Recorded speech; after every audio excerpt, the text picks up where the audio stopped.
добре балансирано трасе.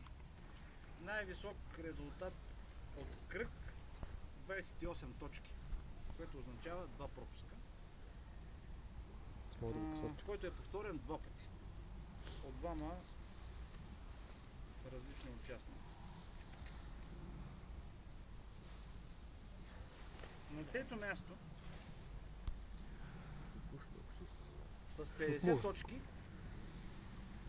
Планинът Навко. Браво!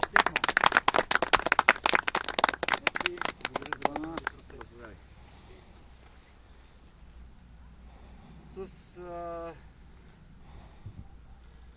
чувство на мускетарско разочарование и съпричастност държа да обявя, че Вальо има 49 точки и беше накосан да завоюва първата мускетарска титла.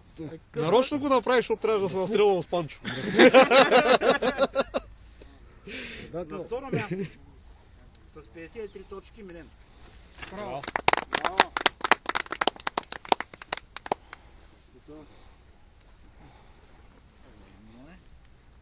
И отново, което е също удоволствие за мен, много спорна борба между първо и второ място. С 2 точки повече, 55 точки, Боже.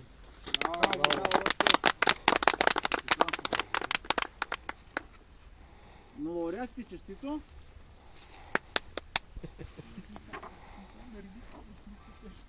Снимка?